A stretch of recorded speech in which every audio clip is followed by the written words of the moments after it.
Oh my God, there we go.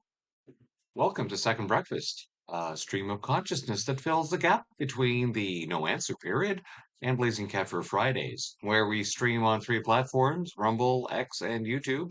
So please give us a like, thumbs up, follow, share, subscribe, and all of that stuff. The chat is up across all three platforms, so please feel free to ask anything. Comments drive the algorithm when I'm not driving it down with my own forbidden words. This veteran appreciates your support. Please visit all my channels and share. I hope your warning is going wonderfully and are ready to face the day with hope and love of your fellow man. I always like to start every day with thanking my higher power, praying for others that I love and those that I don't, and asking God for help to change my mind on those things and ask for help to get through the day. Just this day, one day at a time, so that I can be ready for the next day as well. Well, I hope your week has been all right. Here we are into the weekend. We did not have, of course, second breakfast yesterday morning because we had Blazing Cat Fur Fridays, which, as usual, every bloody Friday when I do my Blazing Cat Fur show, something goes wrong with my stream. This time, for some reason, my software decided to do something crazy and started to repeat everything that I was broadcasting on the desktop or any of the videos that I tried to show 30 seconds later. So it was like repeating everything. The only way to fix it was to do a hard reboot, which I couldn't do into the stream of Blazing Cat for Fridays. I'm sure that probably annoyed a lot of people. Got a lot of hits, but not too many views because obviously the first 5 minutes were buggered.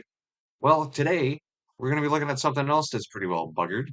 As you saw from the thumbnail, yes, our politicians refuse to be accountable to taxpayers. They just will not talk to the opposition, they will not answer questions, and basically they're bullies. And they have pretty well demonstrated nothing but being bullies for the past couple of years, past decade. And it's only gotten worse year after year. So let's get straight into this first video. Let's set this up. Here we have Jean, I want to say Jean-Philippe, uh, Philippe Champagne, and he's our finance minister. And he's very famous in question period for saying, we'll take no lessons from that side of the house, Mr. Speaker, or something to that effect. If you watch any of my videos, especially the intros that I have for the no answer period, I've got that little clip of him in there saying that same annoying statement over and over again. But what's most annoying about Champy here, the little barking chihuahua, as some people call him, is that he never answers a question, and he's very fond of being annoying by saying, "Well, I would say, what I would say is, well, you don't probably don't like the answer that you're going to get, but what I would say," he's always like reframing everything, thinking that he's smarter than everyone else. He's also very fond of telling everyone that he's a lawyer. And as a lawyer, he must be smarter than other people. So people have to listen to him and not actually expect a real answer out of him. So anyways, further ado, let's just get straight to this thing here and listen to Jean-François. It's not Jean-François. I would just say there are clear time limits. There are clear exemptions, so it has to be in the public interest. It has to preserve public health, public safety, and the environment.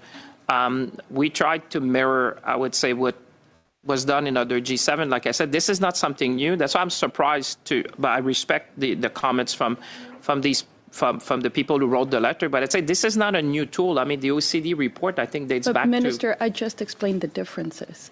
It does not concentrate the power on the ministers, which is what you're asking for. So you, as minister, can choose the winners or losers. Entities, individuals would be inclined to lobby you personally, rather than look at the rule of law. It is not a fair comparison with other G7 countries. Other G7 countries have regulators with very specific limitations. It's not the same. So with this provision, this is why it is called the King Henry VIII provision. So would you remove it because it has the potential of abuse? Well, we have a set of guardrails. If you think of other guardrails that you think would be in the public interest, we're always looking at issues in order to move forward.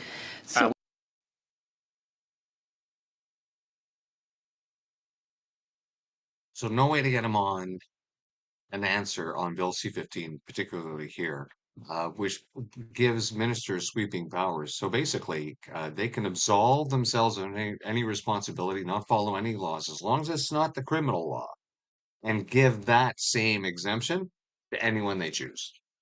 And they say, well, this is to expedite developing here in Canada. And which of course the Conservatives have pointed out several times that all you need to do is cut back on the regulations that are there now that are preventing people from building stuff fast. So you don't need any additional laws, but that's what Liberals do, right?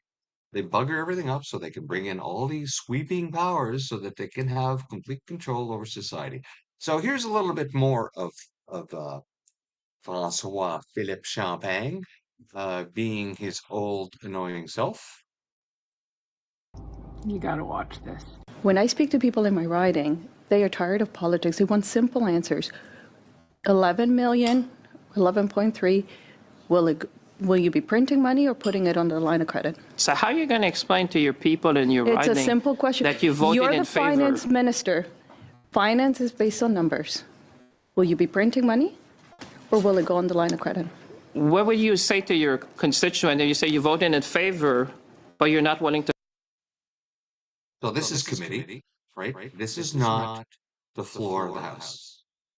So on the floor of the House, you can say whatever you want. Nobody can hold you accountable. You can lie, you can not answer, right? And because that's how they've come to be expected to behave in Parliament, which is just to be a bunch of jackasses and not answer any questions and just bully people and repeat their party lines and their slogans and blame the opposition for all the problems that they've caused over the past 10 years. It's never their fault, right? But never get a straight answer out of them.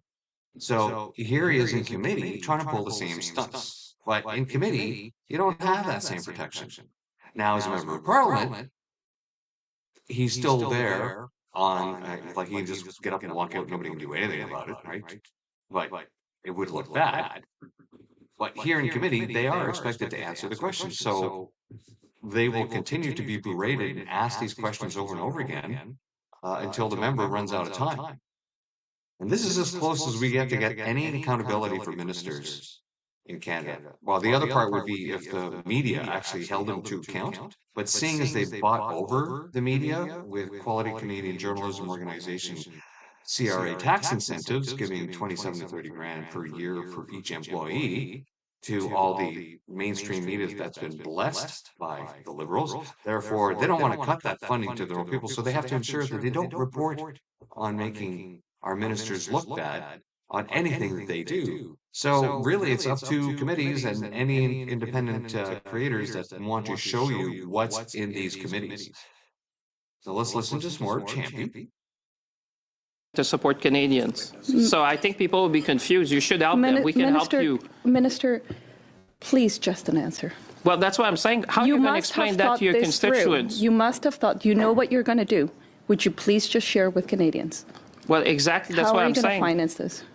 I'm sure your constituents are confused. You voted in favor, and now you're saying you're not for the measures. Minister, will you be printing money or the line of credit?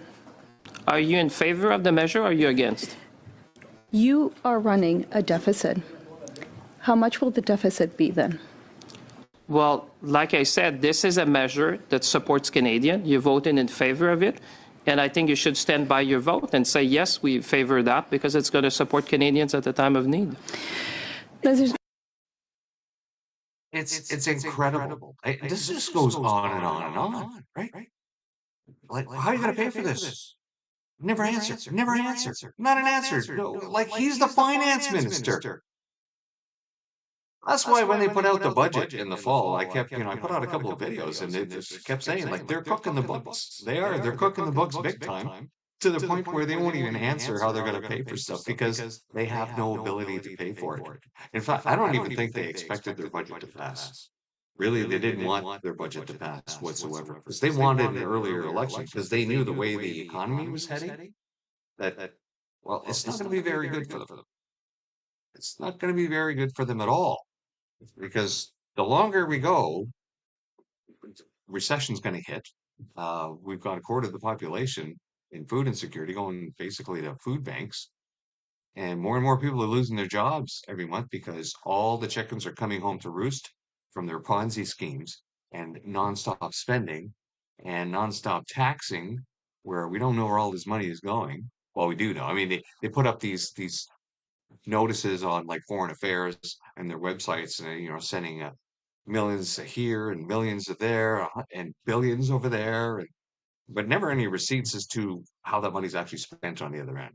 Oh, we've announced this. Yes. Can we get some receipts on how it was actually spent? Nope. Nope, not at all, because that's why we think, hey, there must be some money laundering. There must be some stealing. Well, if only the finance minister would give us some kind of receipt as to how they think they're going to be spending or getting this money for all the food stamps that they want to hand out here after destroying the economy. Something that they keep like pointing, well, are you supporting it? Don't you support Canadians? Well, yeah, but we don't want to stack them with yet another bill for their great grandchildren because that's pretty well where you're at the point right now. Will this be a capital investment or an operating expense, since it's hard to tell with your broad definition now? Well, I would not say it's so broad. You should look at what the International Will it Monetary... be an operating expense or a capital investment? Madam Chair, do you want me to answer? I'm happy to listen to the Please questions. answer. We're waiting for an answer. Well, that's what I'm saying. I was referring to the International Monetary Fund. No, that no, no. even- Well, we're talking about Canada here. Well, but that's why I'm trying to help you, that the International Monetary Fund said that the definition that Canada has adopted, other countries are looking at that, and they praise the No, framework no, I'm that not Canada asking has about been your put opinion forward. on the definition. I'm asking, will this program be a capital investment or an operating expense? gonna be You an must have thought operating this expense. through. Excuse It's going to me? be an operating expense in Okay, the thank measure you. that supports So Canadians. But hold for on, family- let me finish, because No, no, but you I don't just want the needed answer. I'm that trying to answer your clarification, question, Minister. but there's I have aspect a- of I it have a that would question. support Sorry, capital both of you, investment as well Minister, in the Ms. structure. Kobina, I would ask both of you to pause for a second. So that was Sandra Kobina. She's the Conservative Member of Parliament for Newmarket Aurora. And that was the Liberal Minister of Finance, Minister Champagne. And what you just witnessed there was so many things wrong that need to be called out. It is the responsibility of the government, which is the Liberals and the minister, to come to committee and answer questions. He was rude and ignorant and didn't answer the questions. Ms. Kobina was not confrontational. She just wanted to know how your money, taxpayer money, is being spent. And this is a reflection of how the Liberals feel about you and Canada. They don't respect the taxpayer, they don't respect you, and they don't do what they were elected to do, which is to make life better. So when Ms. Kobina pressured Minister Champagne about operating versus capital, the difference, for those of you who may not know, many of you do know, if it's an operating expense, it means it's going to drive up debt even more. If it's capital, you get money back. There's no money to come back. And all for what? $11 billion for what? A $10 coupon on $300 of groceries that some people will get, most people don't even qualify for. This is insanity. Yes, it is absolute insanity. Let's move on to another. I hope this gets your blood boiling. So not blood boiling, but your blood pumping for the day. Right. So let's listen to some more in committee Thackeray. Come on. Lee. All right, there we are. I have asked you repeatedly at Committee of the Whole, at your budget appearance here. It's a question that you never answer. I'm hoping that you've been well briefed, maybe consulted your officials, and that today is the day that you will answer the question and tell Canadians in what year you will balance the budget. It's like you don't like my answers. It's not that it's the question that's wrong. You just don't like the answer. That's why I say I think Canadians at home watching understand we are in unprecedented time. And as the International Monetary Fund said, you need to use that fiscal capacity to build in this country, protect our nation, and empower Canadians. So that wasn't an answer to my question. The answer to my question would necessitate a date or a year. So the question is, in what year will you balance the budget? Like I said, I'm afraid you just don't like the answer, so you might want to change the question. No, you're a minister. You're here to answer questions. I've asked a question that and you're not answering it. You must have an answer. Your department is full of officials that go through all kinds of modeling and projecting. Your budget contains projections, but it doesn't go far enough out to maybe get to the year where the budget will be balanced. So what year do your department officials tell you the budget will be balanced? Well, let me put that in context, and you might not like the answer anyway.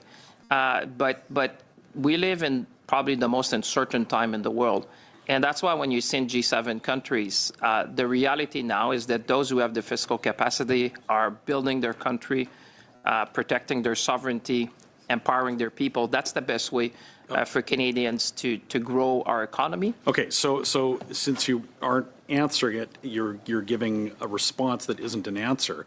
Am I to infer from that that there is no possibility under your government of ever balancing the budget? Like I said, I refer to you. You can look at the fiscal framework. It's in the budget. we're living in very uncertain time, and I'm a responsible finance minister. Okay. And when you're responsible, you base your answer on facts. You base your answer on the reality of the moment. Would a responsible finance minister answer a basic financial question? Like I said, you've been asking the same questions, and you still don't like the answer. No, you have never answered my question. Well, it's that you don't like. Change the question, and you may like the answer. No. You know, your parliamentary immunity allows you to do this. A regular witness would actually be contempt of Parliament. Well, that's your opinion. No, it's a fact. Well, I'm a lawyer, Witnesses so that's have your to opinion. answer questions. I'm a lawyer. I know better than you. I'm a lawyer. This is a condescending bunt, isn't he? Answer, you just don't like it. But Canadians understand. You can play that game all along, but that's okay with me. I'm a lawyer. That's fine. Ask the question again. What year will you balance the budget? I'll say to you again, we live in the most uncertain time, and this is a time where you need to be fiscally prudent, use your fiscal capacity to invest. Imagine if the mainstream media like CBC or CTV or Global TV actually just took a couple of clips out of his committee presentation to the public. Imagine mainstream media doing that. That would be insane, wouldn't it? Because you'll never see this on regular mainstream media. You'll never see this on CBC or CTV or Global. They will not show liberals in a bad light, acting like condescending little weasels like this. In Canada. On fiscal prudence, you have made commitments in the past about what the deficit would be. You had promised in the election, I believe that you promised it wouldn't exceed its present level. It has doubled. Your budget deficit that you tabled was double the last budget's deficit. Will next year be lower or higher than this year? Will you meet your projection? Can you give us anything? Have you seen what happened in the last few months?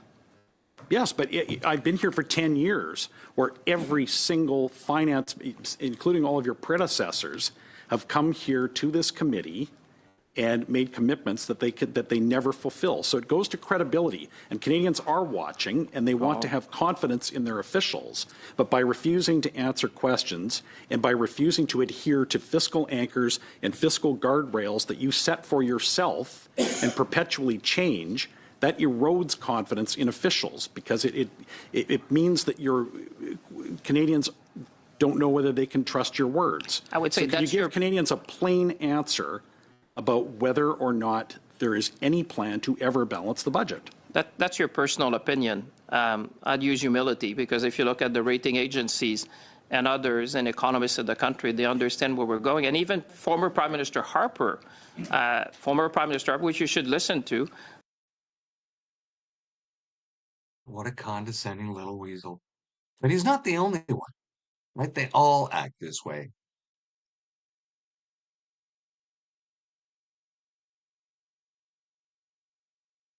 So to speak, in what is a moving goalpost with respect to getting the Foreign Influence Registry up and running.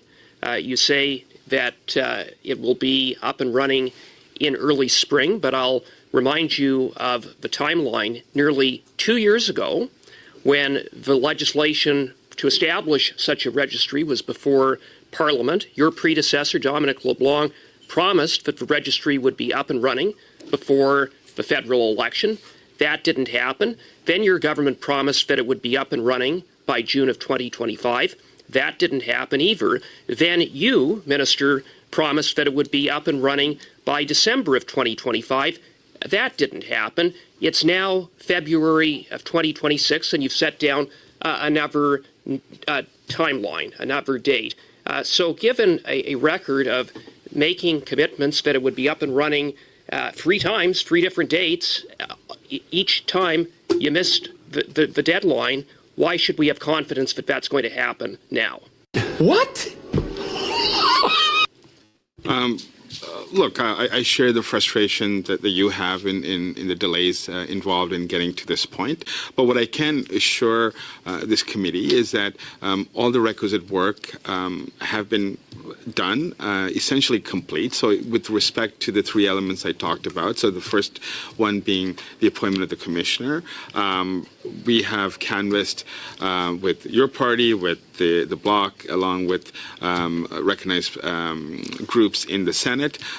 We have tabled a formal request, and we will have a vote on that in the near future. Minister, I'm going to ask you to be a little clearer. When you say early spring, what is that? What does that mean? What is early spring?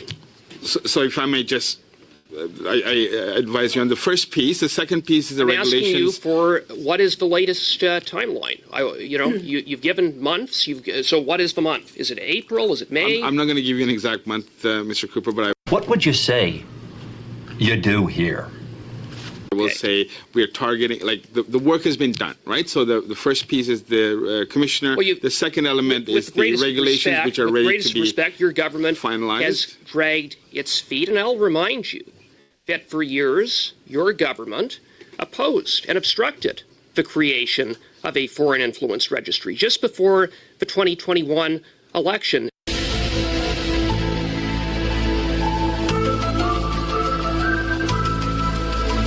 Then Conservative MP Kenny Chiu introduced a private member's bill to establish a foreign influence registry.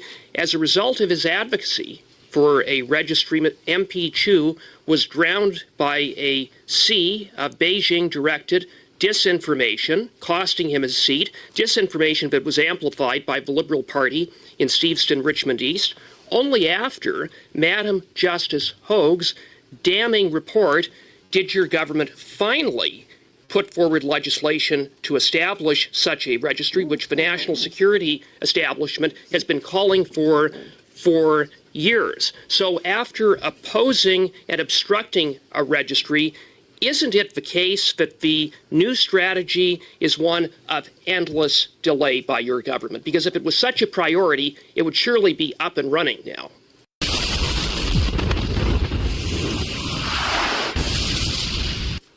I would categorically reject your assertion on this, Mr. Cooper. What I will say is the commission itself, the initial Hogue inquiry was called by... Yeah, I will categorically... Blah, blah, blah, blah. Well, I would say... Well, I disagree. I would say... Yeah. So here we are months later, no foreign registry. Why? Because they're in cahoots with the foreign agents. Why do you think they're so in league with the communist Chinese, allowing them to do business in Canada? You don't do that unless, of course, you're in league with them. You don't ignore all the criminal activity in Canada unless, of course, you're in league with all the criminal cartels operating in Canada. Which is why I do believe the Liberal Party is the largest criminal gang in Canada, probably in the history of Canada. So, one more politician to go this morning here in showing their disrespect for the taxpayer in refusing to answer questions in committee. Minister, the budget said the following, and we've raised a lot of concern about this, as you know. The budget says, Budget 2025 announces the government's intention to propose legislative and regulatory amendments to address integrity issues related to private educational institutions by generally limiting access to the Canada Student Grant for full-time students to students attending public institutions and not-for-profit private institutions within Canada. As I've pointed out, this proposal in the budget would eliminate funding for students who are pursuing essential vocational training, which is only, as it happens, available at private institutions. I do want to note that the Budget Implementation Act, which we're discussing today, does not implement the provisions that were foreshadowed in the budget with respect to this. It makes some changes, but they are very different from what is in the budget. Is the government still committed to the policy as articulated in the budget, or has the government decided to change course on this? to making sure that when young people purchase education, that education actually is accredited and is actually valuable in terms of their productivity and their work experiences. And so this... I am going to jump in to just insist on a specific answer to a very simple question. Is the government committed to the budget provisions specifically as they were laid out on page 217 of the budget that I just read? Is that still the government's policy? The government's policy is that we will ensure that the way that we invest through Canada Student Supports means that quality education is the outcome. Minister, you're a minister of the Crown. It doesn't seem to me that it would be that difficult to say if you stand behind the budget or if you don't stand behind the budget. Do you stand behind the budget at the specific provisions on page 217 in the budget that I just read out? Do you stand behind those provisions? As I said, the focus of the government is to deliver supports to students so that the expenses they incur for education are actually resulting in quality education and that results in labor attachment. Right. That's a great objective.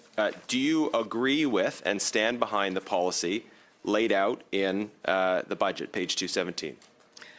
What I will repeat is that the focus of the government is to make sure that students who are utilizing Canada's student learning supports will result in education that is valuable to them. What we have seen is an increase Minister, in institutions. it's incredible to me that you can't give a simple answer to the question about whether the government still stands behind the policy. Well, so the simple question is, does the government maintain and continue to have as its policy, the policy articulated on page 217 of the budget? It's just yes or no. Do you stand behind that policy announcement in the budget?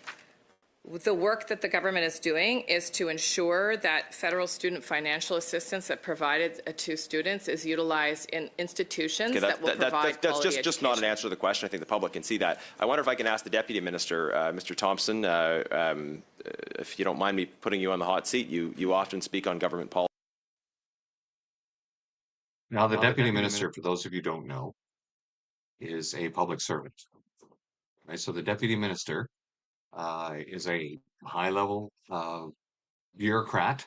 They don't always stay in the same department. Sometimes they get moved around, but basically, they're the one who actually run the department. They're the ones who manage the entire ministry, so that when a new minister is appointed in as a figurehead, they basically go to the minister and go, okay, tell us how you want us to change things, but we're basically running the show here. And then the minister goes in and then applies their policy and has to answer questions like this in Parliament, in committee, and on the floor of the lower house.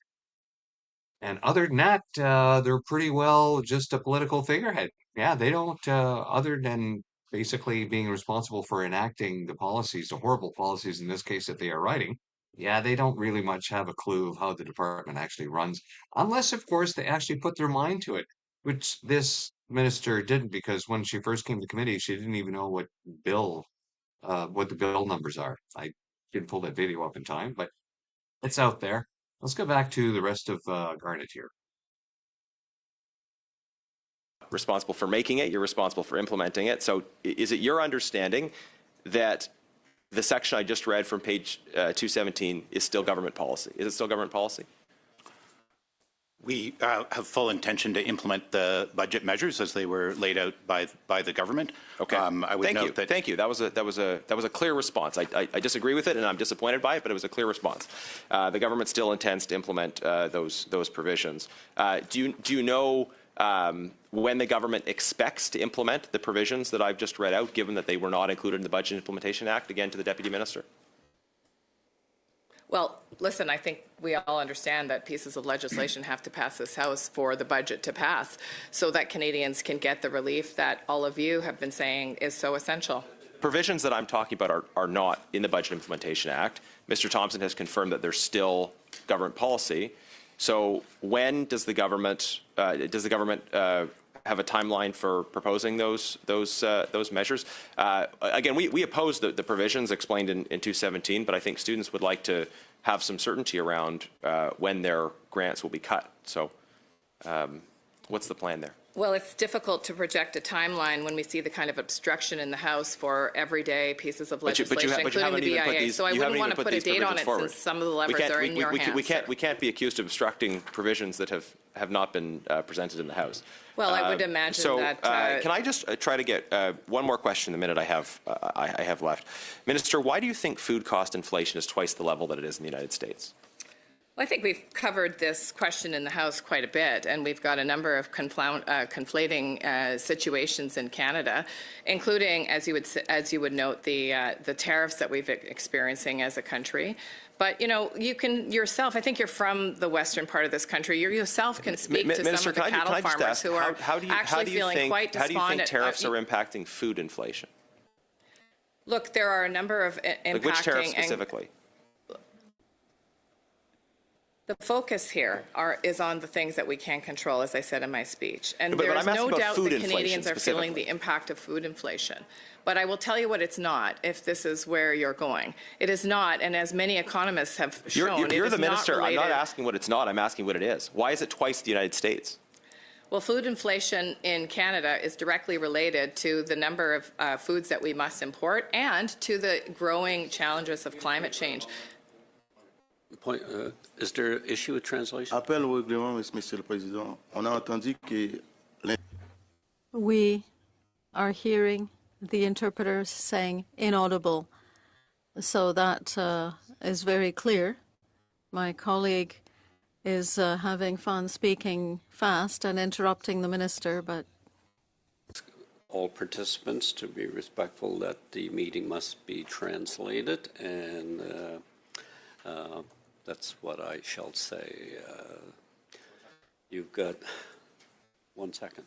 Puts forward measures, Mr. Chair, is that what I'd say, Mr. Chair, is that time and time again, when this government puts forward measures to help with the affordability issues for Canadians, we see the opposition delay and stall. And So that's what she says all the time in question period. Every single time. We see, Mr. Speaker, they delay, but they never answer the question, right? They never actually deal with the situation. And she is one of the worst ones. She's always talking about, the free bag lunch for the kids that we had to give because parents can't afford to feed their kids anymore. So yay, us, we're the National Socialists giving you more of your free lunches. Oh, we're the free dental that we're giving to seniors. Yay, us, because seniors can't afford their own dental because of their rotten economy. And now, of course, their food stamp program. Yay, us, we gotta give you food stamps because, we support Canadians and these conservatives, these evil conservatives, they don't because they're asking us where we're going to get the money to pay for it. Yeah, well, it never ends with these people. Well, just a few more things before we go. Yes, remember Mademoiselle Freeland? Well, she's not a mademoiselle, is she? She's married. Let's listen to this little piece here. Promethean Update. Prometheus Update, I think they're called. So here's the bonus point. If you think this British Nazi connection is ancient history, I've got some news for you. The same people, the same families, and the same looting operation are running the show right now in Ukraine and in Europe. We've already seen assisted suicide spreading across Europe, and the political suppression of free speech is becoming routine. But if you want to see the mask come off completely, look at Ukraine. Meet Chrystia Freeland, granddaughter of a Ukrainian Nazi collaborator. She just moved from Canada, where she was Trudeau's deputy prime minister and Mark Carney's special representative to Ukraine, assigned to keep the war going. She's now Zelensky's special economic advisor. And what's her job? Continue the war going, loot Ukrainian assets, pay the banks. Same playbook her grandfather would recognize. And then there's Blaise Metrowell, the new head of MI6. Her grandfather, a Nazi collaborator. Her current job, running British intelligence operations to keep the war going in Ukraine. That's why Canada has been, we sent $22.3 billion, $23 billion over to Ukraine. Imagine how much money, how much that could have helped Canadians instead of adding to the butcher's bill. And of course, all the money that's been sent over there, no receipts. We have no idea where any of it is going. Oh, they'll say this and that and the whole thing, but you think really we're going to find out where that money's going? And that whole timeline from the time Zelensky asked Freeland for this apparently unpaid job on the 22nd of December. And then she tells the prime minister on the 24th. And then a couple of days later, on the 27th, the prime minister announces billions more, 2 point some billion more for Ukraine. And then after that, we find out that she'd been offered the position to help Ukraine as a financial advisor. Oh, that's a very interesting timeline. That first, hey, give me the job. Hey, what if we send more money over there? Then we can send a lot of that money our own way for our own money laundering purposes. Wouldn't be surprised. Now, I don't know whether you know this or not, but a lot of federal workers are still working from home. Isn't that insane? Isn't that insane that people are still working from home? And that's people paid by our tax dollars instead of being in the office doing their job, right? But now they've been working from home for so long that they feel entitled to it, right? And who is more entitled to it than their union supporters, right? Federal workers are already staring down the barrel of 40,000 job cuts. And now Carney wants to force them back into the office 4 days a week. Oh, I'm going to be forced to go into work. There's so many Canadians out of work today, they would love to have to go into the office to work 5 days a week, not just four. And as for the 40,000 job cuts, well, how many positions have the Liberals created over the past 10 years? We knew it wasn't viable, so it's not surprising. We knew the cuts needed to come, but Liberals with their elbows up figured, no, no, vote Liberal, because the Conservatives are going to cut these jobs. Well, guess what? The Conservatives had a plan to cut the jobs through attrition, through retirement. And what does Carney do? He comes in, he goes, yeah, we're going to cut you a bunch of jobs. And anybody who volunteers, guess what? We will pay you a bunch of money on top of that. And you'd be fooled not to take that cash out if you're in a position. Because guess what? The Liberals did the same bloody thing back in the early 90s. Yeah, paid out a bunch of people in the military as well. And a lot of those people ended up having to come back. Yeah, nice dipping for them. What's going on here? It will make it harder for the public service to recruit and retain talent. It could cost up to $6 billion, and it's a slap in the face to workers that undermines ongoing negotiations. Yeah, it will cost us a lot of money because Liberals have no clue how to actually manage people and do attrition without costing a whole bunch of money. But as for this part here, hard to recruit and retain talent. I don't know. In 38 years I worked in the military, all my interactions with public service personnel was that over the years, the quality of the recruitment and position and those people in those positions have gotten super worse. The only ones that were worth any salt were the ones that were members of military families that were being hired because they got posted to that area and they had back then preference to get hired. And these people were really happy to have those jobs and they really wanted to work. And the ones that were just public servants, yeah, can't wait to clock out. Just here for the paycheck, good enough for government work. Federal workers, like all workers, deserve to be treated with respect.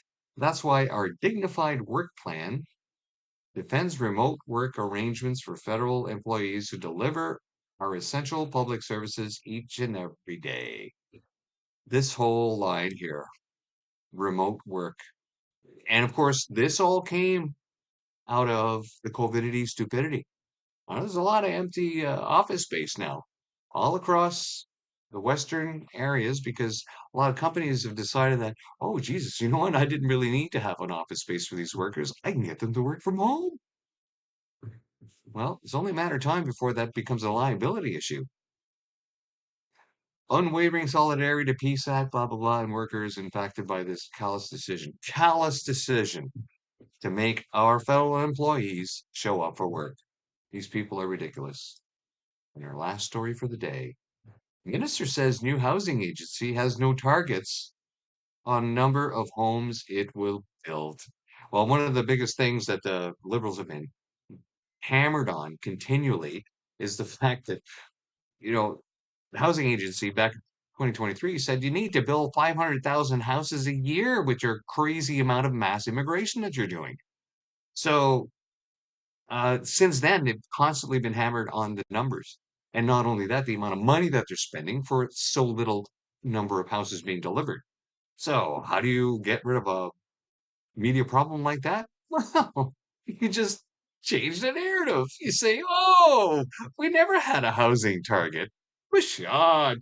Targets are for peons. Targets are for conservatives. Liberals don't need targets. We just spend, spend, spend, and you'll get a house maybe sometime, whatever.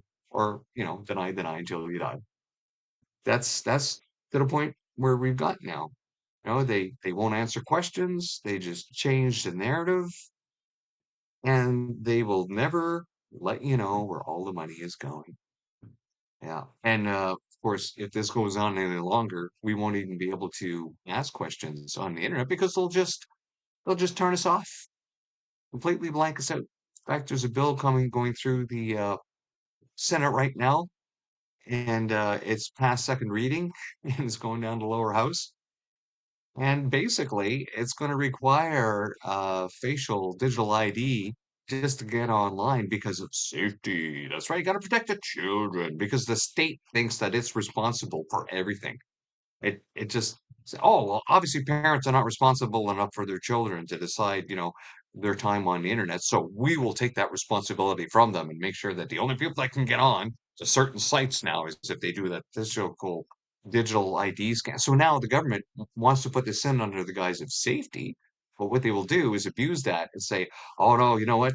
Rebel News is full of misinformation. We can't expose our children to that kind of website. So then they'll block it. Don't believe me? That's where we're headed. Well, thank you for all for coming out this morning. I hope you have a wonderful day. I hope this got your blood pumping and got you thinking. And, let your liberal friends know their syllables up thing is kind of weird because we don't know where all the bloody money's going. And they don't seem to care. And I don't understand why they don't care because when you spend money you don't have, you keep printing to make money you don't have, you're chasing fewer goods, you're going to get higher inflation, your money's going to be worth a lot less. And guess what goes up as a result? Everything, including the cost of food. So, one of the big reasons for inflation is this nonstop money printing, not just the taxes on the production and the delivery of it. Thank you all for coming out. And I think we can do an intro, outro. Let's do the drag race one. See you tomorrow morning. Thanks for coming out. Bye.